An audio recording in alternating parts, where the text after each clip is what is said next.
নমস্কার, নিউজের প্রাইম নিউজে আপনাদের সবাইকে স্বাগত। আমি রয়েছি আপনাদের সাথে মীনাক্ষী। চোখ রাখছি খবরে। অপারেশন সিঁদুর নিয়ে ৩৫ মিনিট ধরে ফোনে কথা বললেন ভারতের প্রধানমন্ত্রী নরেন্দ্র মোদী এবং মার্কিন রাষ্ট্রপতি ডোনাল্ড ট্রাম্প। ভারত মধ্যস্থতা গ্রহণ করেনি এবং গ্রহণ করবেও না। পাকিস্তানের নির্দেশে যুদ্ধবিরতি হয়েছে বলে এদিন জানিয়েছেন প্রধানমন্ত্রী নরেন্দ্র মোদী। কথা ছিল জি7 বৈঠকের ফাঁকে দ্বিপাক্ষিক বৈঠক সারবেন প্রধানমন্ত্রী নরেন্দ্র মোদী। ফিরে যেতে হয়েছে ট্রাম্পকে, আর তারপরেই মার্কিন প্রেসিডেন্টের আগ্রহে বুধবার টেলিফোনে কথা হয়েছে দুই রাষ্ট্র নেতার। সাংবাদিক সম্মেলনে এই সাক্ষাতের কথা জানিয়েছেন বিদেশ সচিব। प्रधानमंत्री मोदी ने राष्ट्रपति ट्रंप को स्पष्ट रूप से कहा कि इस पूरे घटनाक्रम के दौरान कभी भी किसी भी स्तर पर भारत अमेरिका ट्रेड डील या अमेरिका द्वारा भारत और पाकिस्तान के बीच मध्यस्थता जैसे विषयों पर बात नहीं हुई थी।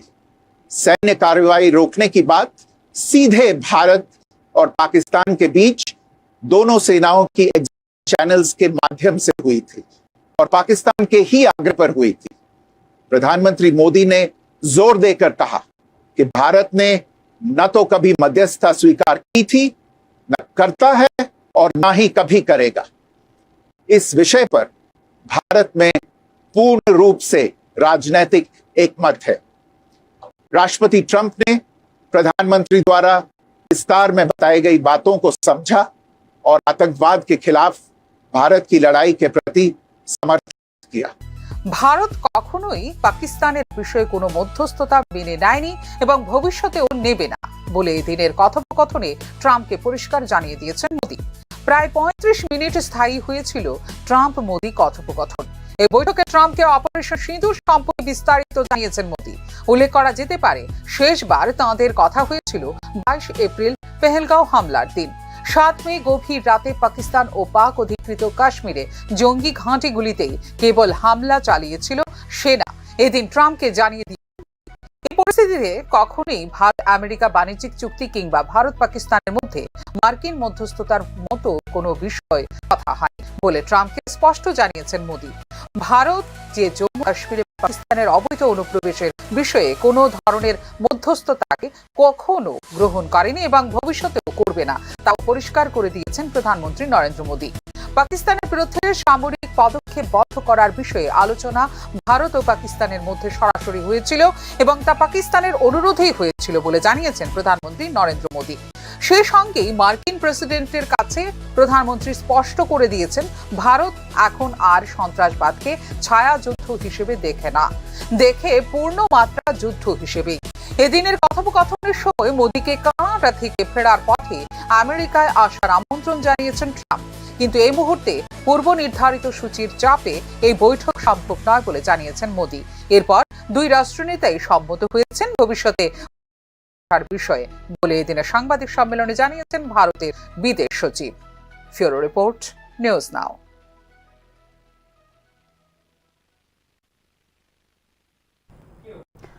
গাছ লাগালেই চলবে না, রক্ষা করতে হবে এই গাছগুলিকে। এক পেড় মা কে নাম 2.0 আনুষ্ঠানিক উদ্বোধন করতে গিয়ে জানিয়েছেন মুখ্যমন্ত্রী ডাক্তার মানিক সাহা। বুধবার এক পেড় মা কে নাম 2.0 শীর্ষক অভিযানের আনুষ্ঠানিক সূচনা করেন মুখ্যমন্ত্রী ডাক্তার মানিক সাহা। মহারানী তুলসীবতী বিদ্যালয়ে আয়োজিত অনুষ্ঠানে বক্তব্য রাখতে গিয়ে শুধুমাত্র গাছ লাগালে চলবে না, রক্ষাও করতে হবে এদিন বলে উল্লেখ করেন মুখ্যমন্ত্রী ডাক্তার মানিক সাহা। ২০২৩ সালের প্রথমবারের মতো শুরু হয় এক পেড় মা কে নাম শীর্ষক অভিযান, যেখানে অংশ নিয়েছিল ৮,১৬,৫০০ ছাত্রছাত্রী। এক্ষেত্রে রোপণ করা হয়েছিল ১,৪২,০০০ চারা গাছ, জানিয়েছেন মুখ্যমন্ত্রী ডাক্তার মানিক সাহা। ২০২৩ সালে এক পেড় মা কে নাম কর্মসূচির প্রথম, আমার পূর্ববর্তী বক্তা বলেছেন, এখানে প্রথম অধ্যায় শুরু হয়েছিল। এতে করে ত্রিপুরাতে ১,৪২,৬০০ উপরে চারা রোপণ হয়েছিল এবং ১,১৬,৫০০ জন ছাত্রছাত্রী তাতে পার্টিসিপেট করেছিল। শুধু স্টুডেন্টরা না, মায়েরাও কিন্তু এই কর্মসূচিতে যোগদান করেছিল। কাজেই এখানে শুধু গাছ লাগালেই হবে না, আমাদের শপথ করতে হবে যে তাদেরকে কিভাবে মানে বড় করতে হবে, তাদেরকে রক্ষা করতে হবে এবং আমাদের পরিবেশ, সমাজ ও মানসিক যে সুস্থতা তার সাথে একটা গভীর যে সংযোগ, একটা ব্রিজিং যে ব্যাপার, সেটা আমাদের করতে হবে। এক পের মাকে নাম 2.0 শীর্ষক অভিযানে এই বছর 3.5 লক্ষ চারা গাছ রোপণ করার লক্ষ্যমাত্রা ধার্য করে দিয়েছে কেন্দ্রীয় সরকার। এদিন রাজ্যের 8টি জেলায় একযোগে মোট 1,56,200 চারা গাছ রোপণ করা হয়েছে বলে জানিয়েছেন মুখ্যমন্ত্রী ডাক্তার মানিক সাহা। আমাদের এবার শিক্ষা মন্ত্রক কেন্দ্রীয় সরকারের আমাদের জন্য একটা টার্গেট দিয়েছে চারা গাছ রোপণের, প্রায় 3.5 লক্ষের কাছাকাছি। এখানে একটা এবার প্রথম আমি এটা শুনলাম যে 1 স্টুডেন্ট 1 ট্রি, এই স্লোগানকে সামনে রেখে এখানে যারা স্টুডেন্টরা আছে আমি বলবো যে এটা শুধু বলা না, শুধু বলার জন্য স্লোগান নয়, এটা প্রকৃত অর্থেই আমরা সবাই যেন করি। এবং এতে করে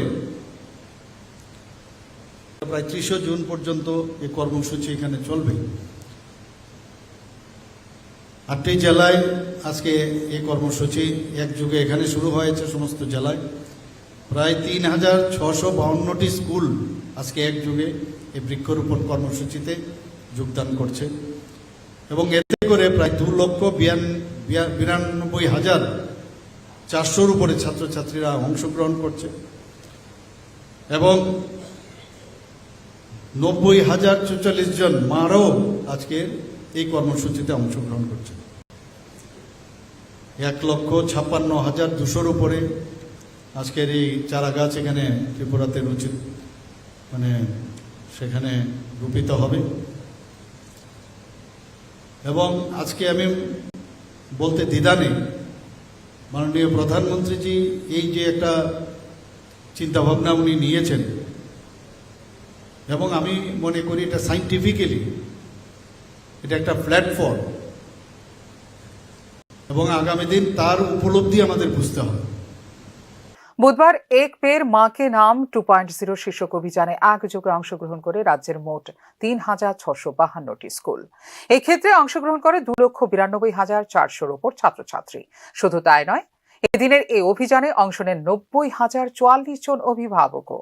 রাজ্যের 7,722 বর্গ কিলোমিটার বিস্তৃত এলাকা জুড়ে রয়েছে বনভূমি, যা রাজ্যের মোট আয়তনের প্রায় 70%। এই বনভূমিকে রক্ষা করার জন্য বেশ কয়েকটি গুরুত্বপূর্ণ সিদ্ধান্ত নেওয়া হয়েছে বলে এদিন জানিয়েছেন মুখ্যমন্ত্রী ডাক্তার মানিক সাহা। তবে সর্বোপরি এক্ষেত্রে জনসচেতনতার উপর গুরুত্ব আরোপ করেছে মুখ্যমন্ত্রী doctor Manik Saha. Report news now. 2025-26 অর্থ বছরে রাজ্যের বিদ্যালয়গুলির পরিকাঠামোগত উন্নয়নের জন্য ব্যয় হবে 264 কোটি টাকা। গত বছরের তুলনায় এই বছর বিদ্যাজ্যোতি স্কুলগুলিতে পাশের হার বেড়েছে 26%। মঙ্গলবার টিভিএসসি এবং বিদ্যাজ্যোতি স্কুলগুলির মাধ্যমিক এবং দ্বাদশের কৃতি সংবর্ধনা অনুষ্ঠানে এমনটাই জানালেন মুখ্যমন্ত্রী ডাক্তার মানিক সাহা। ত্রিপুরা মধ্যশিক্ষা পর্ষদ পরিচালিত 2025 সালের মাধ্যমিক এবং উচ্চ মাধ্যমিক পরীক্ষার্থীদের পাশাপাশি বিদ্যাজ্যোতি স্কুলগুলির সর্বোচ্চ নম্বর প্রাপ্ত প্রথম 10 জন কৃতি ছাত্রছাত্রীদের সংবর্ধনা জ্ঞাপন করেন মুখ্যমন্ত্রী ডক্টর মানিক সাহা। বুধবার হাঁপানিয়ার আন্তর্জাতিক মেলা প্রাঙ্গণের ইনডোর হলে আয়োজিত হয় এদিনের সংবর্ধনা অনুষ্ঠানটি। অনুষ্ঠানে বক্তব্য রাখতে গিয়ে 2025-26 অর্থ বছরে রাজ্যে 30টি নতুন বিদ্যালয় ভবন নির্মাণের জন্য মোট 264 কোটি টাকা ব্যয় করা হবে বলে এদিন জানিয়েছেন মুখ্যমন্ত্রী ডক্টর মানিক সাহা।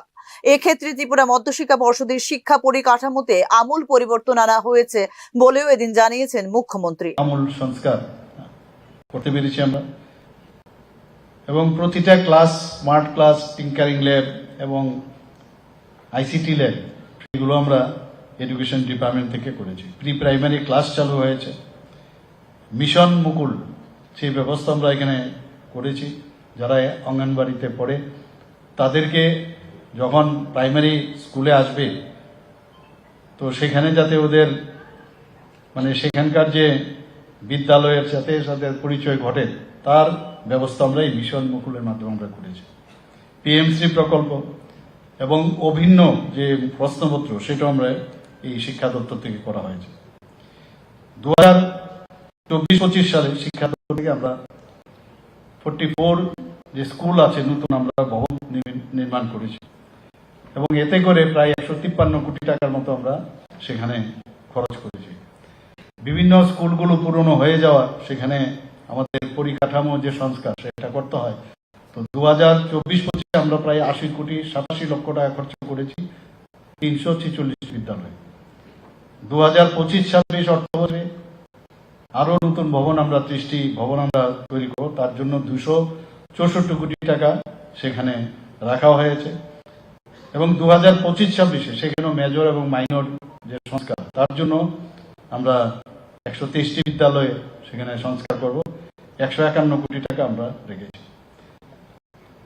2025 সালে মাধ্যমিক পরীক্ষার ফলাফল, এবারের মোট পরীক্ষার্থীর সংখ্যা নিশ্চয় আপনারা এর মধ্যে জেনেছেন যে 29,670 জন ছিল, কিন্তু নিয়মিত পরীক্ষা দিয়েছে প্রায় 28,613।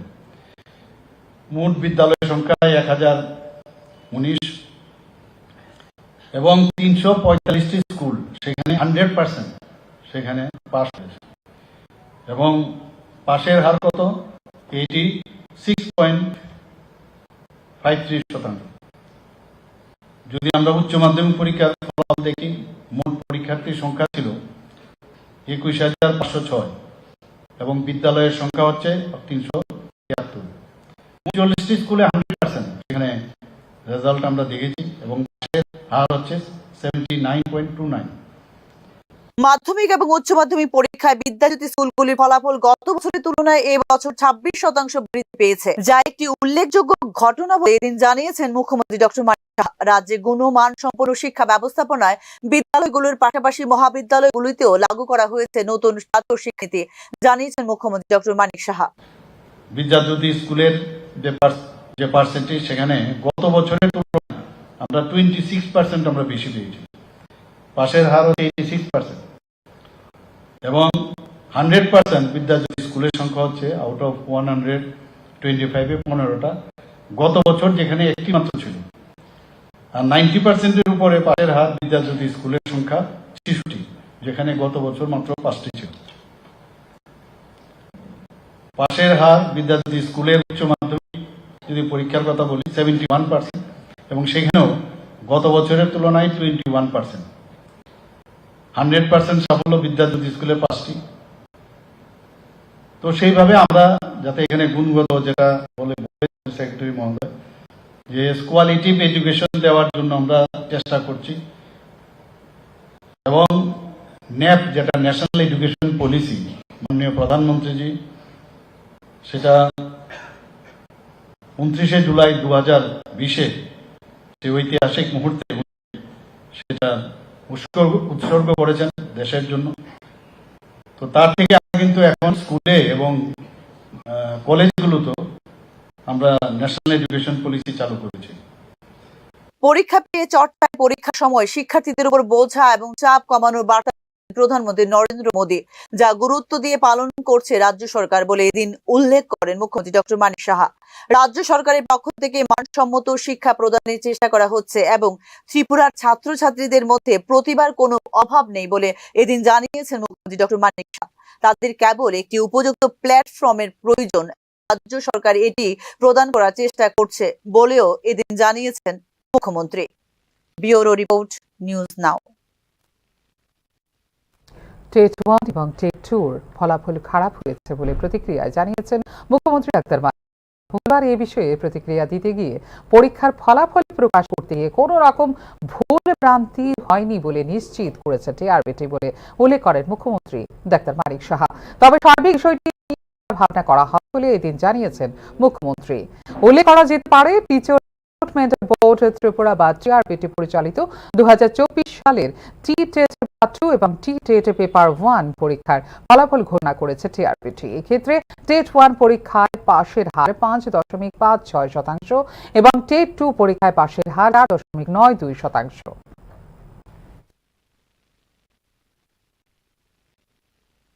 গতবারও এসেছিলেন, সেই বিষয়টা নিয়ে আপনি যদি শিক্ষামন্ত্রী কিভাবে বিষয়টা যে পরীক্ষা, সেটা তো আমি আধিকারিকদের জিজ্ঞেস করেছিলাম যে বিষয়টা কি। ওনারা আমাকে যা জানালো, কারণ হতে পারে ওরা যদি স্যাটিসফাইড না থাকে অধিকার রয়েছে। আমি এই বিষয়টা জেনে যখন জিজ্ঞেস করলাম, ওনারা বললেন যে আমরা আমাদের যেভাবে কোশ্চেন নিয়ে কথা হচ্ছিল, আমরা আমাদের তরফ থেকে কোনো আমরা মানে ইরেগুলারিটিস দেখিনি। এবং ওনারা বলেছেন যদি প্রয়োজন হয় তারা ইচ্ছে করে আদালতেও যেতে পারে, এরকমও আমাকে জানিয়েছে।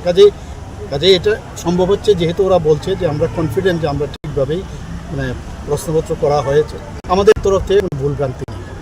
আর এবার টেট রেজাল্ট আপনি দেখুন, টেট রেজাল্টও কিন্তু গতকালই বেরিয়েছে। টেট রেজাল্ট কিন্তু সেইভাবে কিন্তু সাফল্য পাওয়া যায়নি। এবং আমি বলেছি এর রিজন কি, অনেকগুলো তথ্য আমার কাছে এসছে। এই তথ্যগুলো আসার পরে আমি ভাবছি যে আগামী দিন এর জন্য কি কি করা যায়। এবং প্রপার, কারণ এইগুলোর মধ্যে টিচার রিক্রুটমেন্ট হচ্ছে। আগামী দিনের যারা প্রজন্ম, যারা স্টুডেন্ট, তাদেরকে যদি গুণগত মানের শিক্ষা না দেওয়া হয় তাহলে তো মুশকিল। আমাদের কাছে এতগুলো পার্সেন্টেজ ভেরি মিনিমাম, যেটা আমি দেখলাম, এটা নিয়েও আমরা চিন্তা করছি। আগামী দিন নিশ্চয়ই আমরা লাস্ট 2-3 বছর ধরে দেখা যাচ্ছে মানে প্রশ্নপত্র নিয়ে চ্যালেঞ্জ করছে, মানে ভুল হচ্ছে, সেই বিষয়টা নিয়ে কি দেখুন আপনি সর্বভারতীয় স্তরেও যখনই কোনো এন্ট্রেন্স এক্সাম হয় ইত্যাদি হয়, সব জায়গার মধ্যে যখন না হয় সেগুলো নিয়ে কোশ্চেন আসে না, কিন্তু অনেক জায়গায় হয়। তো সেগুলো চ্যালেঞ্জ হতেই পারে, যে কোনো বিষয়ে চ্যালেঞ্জ হতে পারে। চ্যালেঞ্জ সেগুলো মানে রাস্তা আছে যেখানে যাওয়ার, সেখানে যেতে। ঠিক আছে, আমাকে যা জানানো হয়েছে সমস্যা।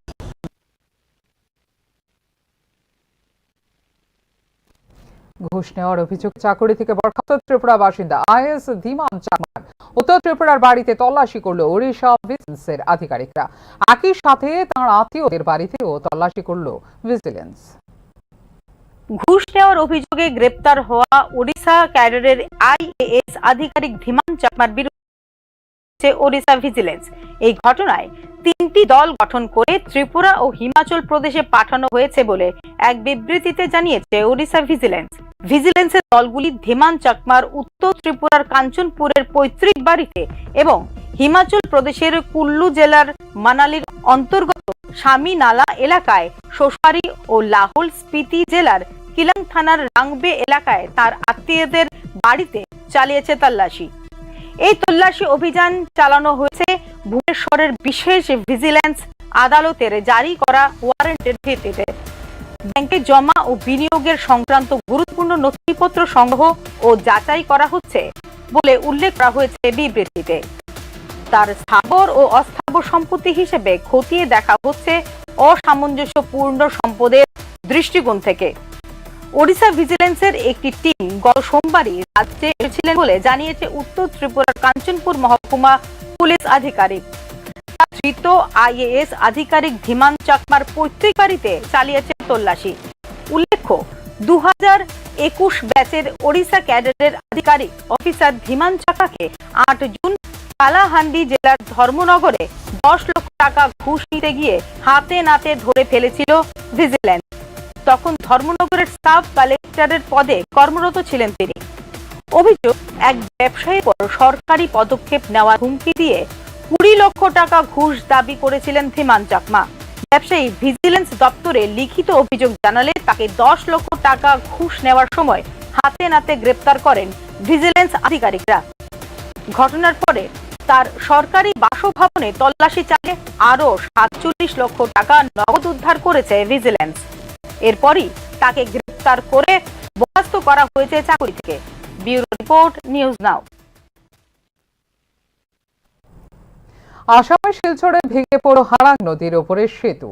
শিলচর কালাইন সরকারের সড়কের ভাঙ্গারপুর এলাকায় আচমকায় ধসে পড়ে এই ব্রিজটি। ফলে বরাক উপত্যকার সঙ্গে সড়ক পথে আপাতত সম্পর্ক ছিন্ন হয়ে পড়ল ত্রিপুরার। আসামের শিলচরে ভেঙে পড়ল হারাং ব্রিজ। তার জেরে বরাক উপত্যকার সঙ্গে সম্পূর্ণ বিচ্ছিন্ন হয়ে পড়েছে সড়ক পথে যোগাযোগ। মঙ্গলবার গভীর রাতে কালাইন শিলচরের রাস্তার উপর ভাঙ্গারপুরে হারাং নদীতে ভেঙে পড়ে ব্রিজটি। একসাথে একই সময়ে ব্রিজের ওপর দিয়ে 2টি ট্রাক একসাথে উঠে যাওয়ায় ভেঙে পড়ে গুরুত্বপূর্ণ এই ব্রিজটি। এর প্রেক্ষিতে নদীতে পড়ে যায় 2টি ট্রাকেই। বরাতের জোরে প্রাণে বেঁচে যান গাড়ির চালক ও তাদের সঙ্গীরা। হারাং ব্রিজ ভেঙে যাওয়ার সড়ক পথে আসামের বরাক উপত্যকা, ত্রিপুরা ও মিজোরামের সাথে সম্পূর্ণ বন্ধ হয়ে গেছে যোগাযোগ। কারণ মেরামতির জন্য মাস বন্ধ রয়েছে 6 নম্বর জাতীয় সড়কের উপর থাকা গামাইন ব্রিজটি। এর ফলে বিকল্প পথ বরাক উপত্যকা হয়ে ত্রিপুরা ও মিজোরাম যাওয়ার সব গাড়ি শিলচর কালাইন পথে যাতায়াত করে। যে রাস্তার হারাং বৃষ্টি অত্যন্ত গুরুত্বপূর্ণ। সেতু ভেঙে পড়ার খবর পেয়ে রাতেই ঘটনাস্থলে পৌঁছে যান সংশ্লিষ্ট জেলা পুলিশ সুপার। আপাতত বিকল্প একটি ছোট রাস্তা চিহ্নিত করা হয়েছে, যেখানে হালকা গাড়ি চলাচল সম্ভব। দৈনন্দিন স্কুল, কলেজ, অফিস যাতায়াত যাতে সম্পূর্ণ বন্ধ না হয় সেই ব্যবস্থা নেওয়া হচ্ছে বলে জানিয়েছে স্থানীয় প্রশাসন। এই ঘটনার পরে প্রশ্ন উঠছে রক্ষণাবেক্ষণের গুণমান নিয়েই। কিছুদিন আগেই বৃষ্টি মেরামতি শেষ হয়েছিল, তা সত্ত্বেও কিভাবে এত বড় বিপর্যয় ঘটল তা নিয়ে দাবি উঠেছে তদন্তের। পর্যাপ্ত নজরদারির অভাবে এই বিপর্যয়। পাশাপাশি ট্রাকগুলো কোনো বেআইনি বস্তু নিয়ে যাচ্ছিল কিনা সেটাও খতিয়ে দেখা দরকার বলে আসাম সরকারের সমালোচনা করে বিরোধী রাজনৈতিক দলগুলো। ব্যুরো রিপোর্ট, নিউজ নাও।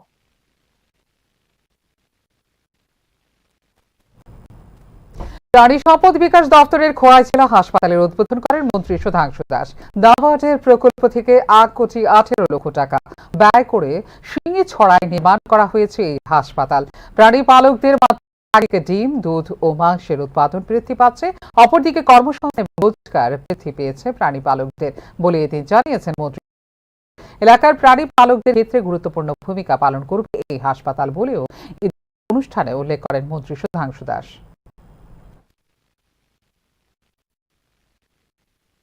মেজার আরেকটা হচ্ছে কিউরেটিভ মেজার।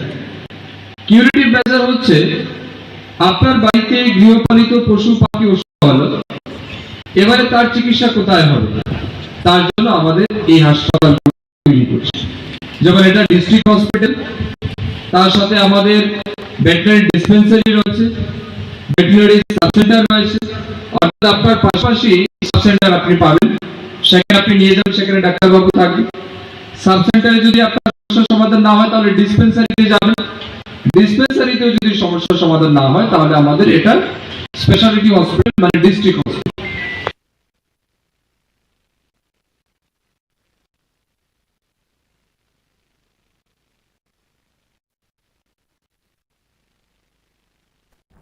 নিরিচারে ছোট্ট বিজ্ঞাপন বিরতির পর ফিরে আসবো অন্যান্য খবরের সঙ্গে থাকবেন। আপনি দেখছেন নিউজ নাও, আমরা জানি কোনটা খবর। প্রথম আলো এলো শুদ্ধ সকাল, সত্য লীলে আজ সাজালো ত্রিতাল, মন্দিরে শুদ্ধ পূজার গুণে অগ্নি শুদ্ধ হলো এ সিঞ্জেরি, পরিণীতা নারী তুমি অনুপমা, শুদ্ধ সোনায় সাজো হে নিরুপমা। শুদ্ধতার স্বর্ণ মন্দির, কালিকা জুয়েলার্স, আগরতলা। একটু চেষ্টাতেই দুল লেগে যায় নববধূর কানে, একটু চেষ্টাতেই মানিয়ে নেওয়া যায় বিবাহিত জীবনে। নানা অনুভূতি জড়ানো বিয়ের গয়না, শ্যাম সুন্দর কোম্পানি জুয়েলার্স। আপনি দেখছেন নিউজ নাও, আমরা জানি কোনটা খবর। বিরতির পর স্বাগত, চোখ রাখছি অন্যান্য খবরে। ভাবি ভবিষ্যৎ আজ বিপদের মুখে। বিদ্যালয়ের ভূমিকা যেখানে সুশিক্ষায় শিক্ষিত করে তোলা, সেখানে উপযুক্ত শিক্ষা গ্রহণ করতে পারছে না বিদ্যালয়ের প্রাথমিক বিভাগের কচিকাঁচারা। শিক্ষক স্বল্পতায় ভুগছে তেলিয়ামোড়া দক্ষিণ পুলিনপুর উচ্চতর বিদ্যালয়ের প্রাথমিক বিভাগের ছাত্রছাত্রীরা। যায় মাত্র 3 জন শিক্ষককে নিয়ে চলছে বিদ্যালয়ের প্রাথমিক বিভাগের পঠন পাঠন। তবে গ্রীষ্মের ছুটির পর এখন মাত্র 1 জন শিক্ষককে নিয়ে চলছে পঠন। তীব্র প্রতিক্রিয়া দেখা দেয় এলাকার অভিভাবক মহলে। বিক্ষুব্ধ অভিভাবকরা ঊর্ধ্বতন কর্তৃপক্ষের প্রয়োজনীয় পদক্ষেপের দাবি করছেন। তাদের দাবি বিদ্যালয়ে অতিসত্বর শিক্ষক নিয়োগ করা হোক। উপযুক্ত শিক্ষা গ্রহণ কি করতে পারবে বিদ্যালয়ের প্রাথমিক বিভাগের ছাত্রছাত্রীরা? এখন এই প্রশ্ন চিহ্নের মধ্যেই বিভাগের কচিকাঁচারা।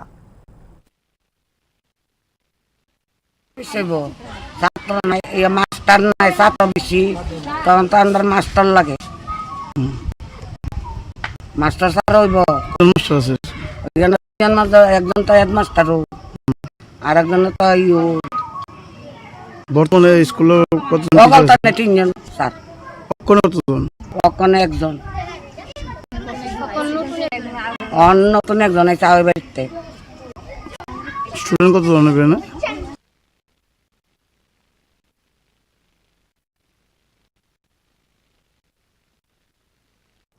যোগাযোগ মাধ্যম যদি মুখ থুবড়ে পড়ে থাকে তবে কি করে মুখ তুলে তাকাবে সাধারণ মানুষের জনজীবন? এই প্রশ্নই আজ ঘোরাফেরা করছে কুলাইয়ের হরিণ মারা সাধারণ মানুষের মনে। ঘটনার বিবরণে জানা যায় দীর্ঘদিন ধরে বেহাল দশায় পড়ে আছে কুলাইয়ের হরিণ মারা গ্রামের একমাত্র রাস্তাটি। স্বভাবতই দুর্ভোগ পোহাতে হচ্ছে এলাকাবাসীদের, প্রাণের ঝুঁকি নিয়ে চলতে হচ্ছে তাদের। বারবার জানানোর পরেও নীরব প্রশাসন। অবিলম্বে রাস্তা সংস্কার বুধবার বাজারে কমলপুর আমবাসা সড়ক অবরোধ করে হরিণমারা এলাকার বাসিন্দারা। তাদের দাবি অবিলম্বে সংস্কার করা হোক রাস্তাটি। তারপরে ইলেকট্রিক তারও লটকে রয়েছে, সবকিছু একই তালে, জোরের সমস্যা সব দিকে। রাস্তাটা হইছে মেইন আমাদের। রাস্তার লাগে একটা পরিবার ধ্বংস হয়ে গেল গা। দ্বিতীয় নম্বর হইছে জলের সমস্যা, এই জল খাওয়ানো যায় না।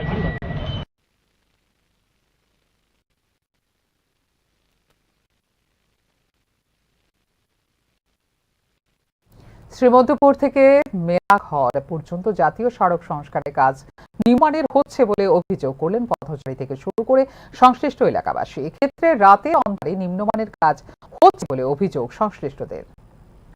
শ্রীমন্তপুর থেকে মেলাঘর পর্যন্ত জাতীয় সড়কের কাজ নিম্নমানের হচ্ছে বলে অভিযোগ করলেন সংশ্লিষ্ট এলাকাবাসী থেকে শুরু করে পথচারীরা।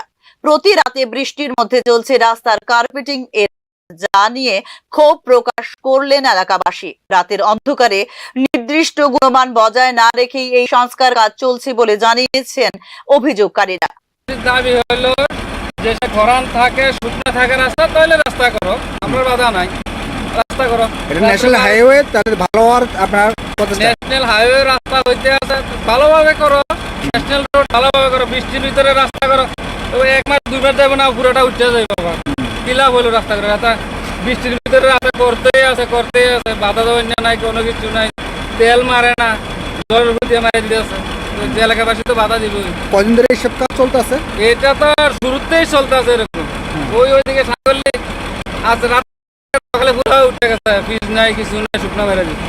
ওইখানে বদ্ধ রাস্তা, ওখানে এখানে এই কাজ এখানেও শুরু করছে। বিশেষ করে তারা কোন সময় চলে? বিশেষ করে বেশি চলে সন্ধ্যার পরে, সন্ধ্যার পর থেকে শুরু, 8টা 9টার মধ্যে রাস্তার কাজ চলে।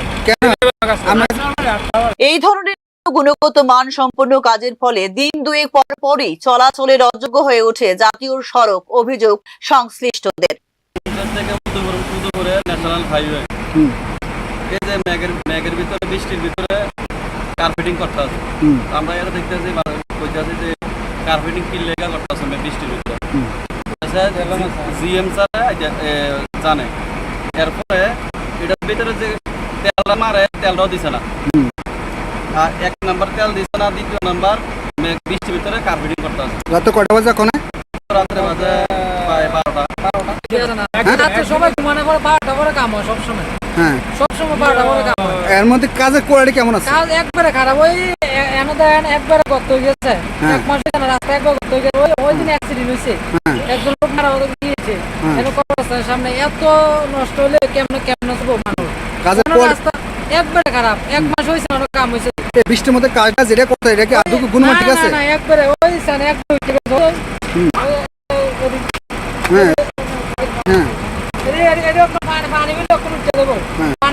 এদিকে আত্মপক্ষ সমর্থন করে গুণমান বজায় রেখে কাজ হচ্ছে বলে দাবি ঠিকাদারি সংস্থার।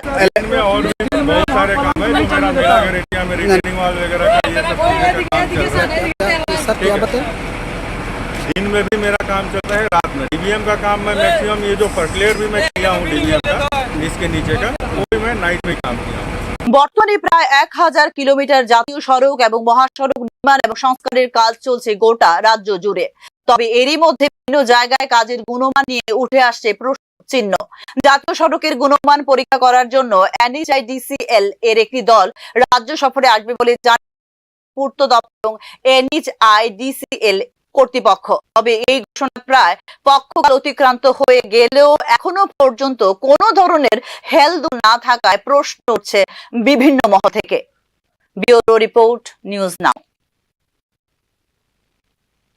বিহারে বিধানসভা নির্বাচনের জন্য ইচ্ছাকৃতভাবে জাত ভিত্তিক জনগণনা বিলম্ব করা বলে অভিযোগ ত্রিপুরা প্রদেশ কংগ্রেস। মঙ্গলবার প্রদেশ কংগ্রেসের এসসি শাখার বৈঠকে এই অভিযোগ করেন প্রদেশ কংগ্রেস সভাপতি আশিস কুমার সাহা। দীর্ঘদিন ধরে জনগণনা না হওয়ার প্রকৃত জনসংখ্যা উঠে আসছে না বলে এদিন অভিযোগ করেন প্রদেশ কংগ্রেস সভাপতি আশিস কুমার সাহা। সদর জেলা 4টি বিধানসভা কেন্দ্রে নিজেদের সাংগঠনিক শক্তি বৃদ্ধি করার পাশাপাশি সারা রাজ্য জুড়ে মোট 10টি এসসি আসনে নিজেদের শক্তি বৃদ্ধি করার বিষয়ে বিভিন্ন গুরুত্বপূর্ণ সিদ্ধান্ত নেওয়া হয়েছে বলে এদিন জানিয়েছে প্রদেশ কংগ্রেস সভাপতি।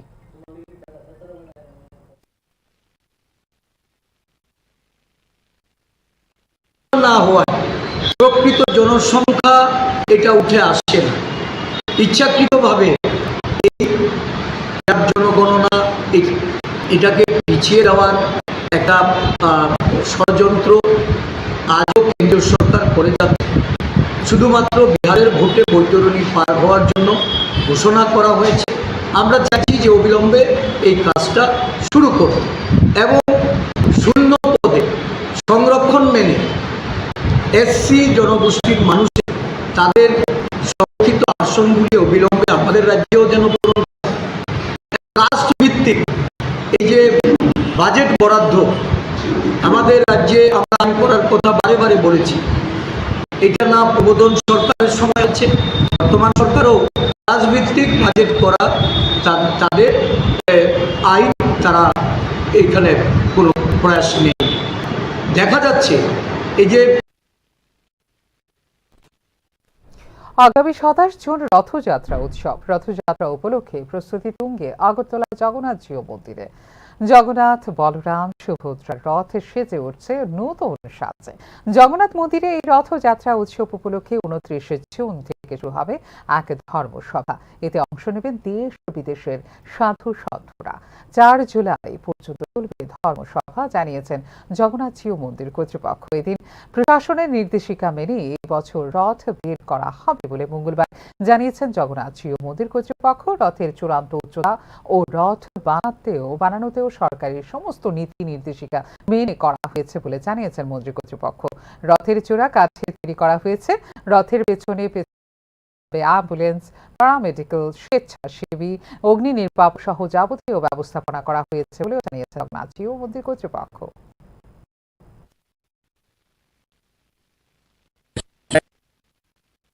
যদি ভগবানের ইচ্ছা সব ঠিকঠাক থাকে তো সেই উৎসবে আপনাদের যোগদান করার জন্য আমি আহ্বান করছি। আপনারা ভগবানের দর্শন করবেন এবং উৎসবে যোগদান করবেন। উৎসব সুন্দরভাবে পরিচালিত হওয়ার জন্য সহায়তা করবেন। সকলের সহযোগেই উৎসব সুন্দর হয়। তো আপনাদেরও সহযোগ সুন্দর হওয়ার জন্য আমি প্রার্থনা করছি। টিচার্স রিক্রুটমেন্ট বোর্ড ত্রিপুরা বা টিআরবিটি পরিচালিত 2024 সালে টি-টেট পেপার 2 এবং টি-টেট পেপার 1 পরীক্ষার ফলাফল ঘোষণা করেছে টিআরবিটি। এক্ষেত্রে টেট 1 পরীক্ষায় পাশের হার 5.56% এবং টেট 2 পরীক্ষায় পাশের হার 4.92%। টেট 1 পরীক্ষায় চূড়ান্ত ফলাফল প্রকাশ করেছে টিআরবিটি। শিক্ষক নিয়োগ পরীক্ষার প্রকাশিত ফলাফল অনুযায়ী টেট 1 পরীক্ষার পাশের হার মাত্র 5.56%। একইভাবে টেট 2 পরীক্ষার পাশের হার মাত্র 4.92%। উল্লেখ্য 2022 সালে টেট 1 পরীক্ষার পাশের হার ছিল 1.40%। পরীক্ষার পাশের হার ছিল 0.86%। এদিকে ফিজিক্যাল এডুকেশন টিচার পদে নিয়োগ পরীক্ষারও ফলাফল প্রকাশ করেছে ত্রিপুরা টিচার্স রিক্রুটমেন্ট বোর্ড। এই পরীক্ষার পাশের হার 82.29%। উল্লেখ করা যেতে পারে টেট 1 পরীক্ষার জন্য আবেদন করেছিলেন 9,002 জন। এই ক্ষেত্রে পরীক্ষায় বসেন 8,240 জন। পরীক্ষায় পাশ করে মাত্র 458 জন। টেট 2 পরীক্ষার জন্য আবেদন করেছিলেন 35,148 জন। পরীক্ষায় বসেন 32,286 জন। পরীক্ষায় পাশ করেন মাত্র 1,589 জন ও অভিযোগ জানানোর সুযোগ দেওয়া হয়। পরীক্ষার নির্ধারিত নিয়ম অনুযায়ী টেন্টেটিভ আনসার কিজ সম্পর্কে অনলাইনে পরীক্ষার্থীদের যে সকল অভিযোগ ও মতামত জানিয়েছেন সেগুলি সবকটি পাঠানো হয় একাধিক বিষয়ভিত্তিক বিশেষজ্ঞদের কাছে। পরীক্ষার্থীদের দাখিল করা প্রতিটি অভিযোগ ও মতামত পর্যালোচনা করে বিষয়ভিত্তিক বিশেষজ্ঞগণ প্রতিটি ক্ষেত্রে লিখিতভাবে তাদের সিদ্ধান্ত নথিবদ্ধ করে জমা করেন টিআরবিটির পরিচালিত উত্তরপত্রের বিষয়ে কয়েকজন পরীক্ষার্থী বিষয়গত বিশেষজ্ঞদের সিদ্ধান্ত মানতে জানিয়েছিল অসম্মতি। তবে পরীক্ষার উত্তরপত্রের ক্ষেত্রে বিষয়ভিত্তিক বিশেষজ্ঞদের সিদ্ধান্ত অমান্য করার অধিকার বোর্ডের হাতে নেই বলে জানিয়েছিল টিআরবিটি। সর্বভারতীয় স্তরের প্রতিযোগিতামূলক পরীক্ষায় এসব নিয়ম অনুসরণ করে পরীক্ষা নেওয়া হয়। এক্ষেত্রেও টিআরবিটি পরিচালিত পরীক্ষায় সেই সব নিয়ম সমূহকেই মানা হচ্ছে বলে জানিয়েছিল টিআরবিটি। Bureau report.